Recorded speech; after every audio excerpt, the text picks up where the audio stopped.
Hi, everybody. This is Craig Johnson. Here's a little literary story. In the 19th century, short stories and novels often got published in magazines that came out in kind of monthly installments usually.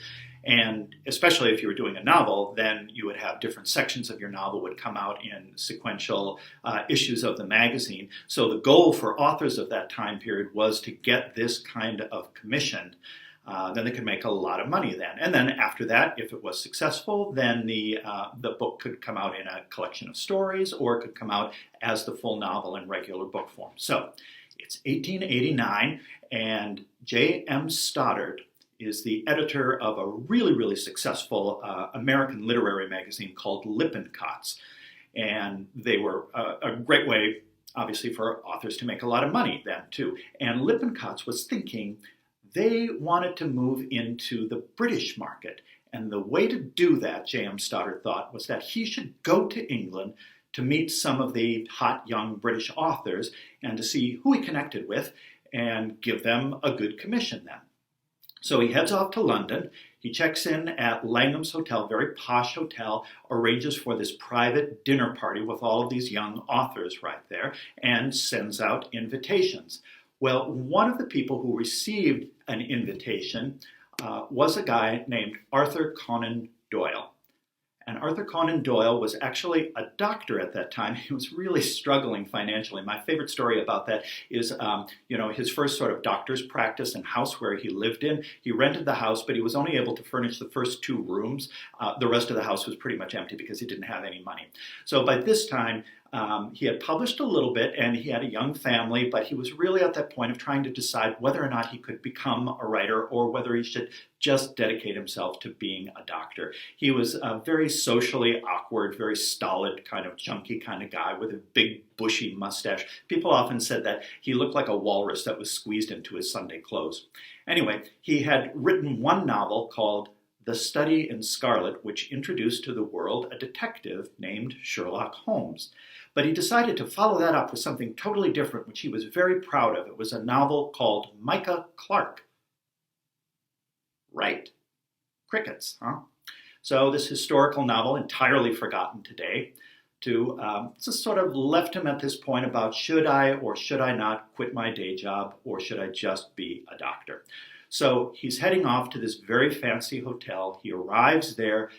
It's in this very posh, elegant dining room. He's meeting all of these other people. He's kind of quiet and kind of nervous. And all of a sudden, in walks Oscar Wilde. Now, Oscar Wilde at this time hadn't really published a lot, but he had taken the London society and the whole literary circle completely by storm, too. He could dazzle anyone. He could be in any situation, and he was always so funny, so outrageous, so provocative, so charming, comfortable in any situation, talking to anybody under the sun, it seemed. So here, Arthur Conan Doyle, his mood is just like plummeting right now. How do I stand a chance next to this or something like that? He is introduced to Oscar Wilde, and Oscar Wilde turns to him and says, "Arthur Conan Doyle, are you the author of Micah Clarke? I've just finished reading it. Everyone here, have you read Micah Clarke? Have you read Arthur's new novel? It is tremendous. Arthur, tell everyone, how did you do all of the research? It was so meticulous. I felt that I was there in that world. And the character of the princess, she was fascinating. Tell me more about her." And throughout the entire evening, whenever Arthur Conan Doyle started fading away just a little bit socially, Oscar Wilde always kept pulling him back. So then on his way home, Arthur Conan Doyle, later in his memoir, he remembered, "This was the golden evening of my life. I had only touched the edges of literary society in London before that, but because of this invitation, and really because of the way that Oscar Wilde included me, I felt that I might be able to amount to something as a writer." And guess what? J.M. Stoddard offered Arthur Conan Doyle a commission, and later that year, Lippincott magazine published The Sign of Four, which is the second Sherlock Holmes story. And it told the public that, of course, Sherlock Holmes and Dr. Watson could come back again and again and solve many mysteries. And it put Arthur Conan Doyle on the path to literary greatness and he was able to quit his practice as a doctor and devote himself full-time to literature after that. And guess what?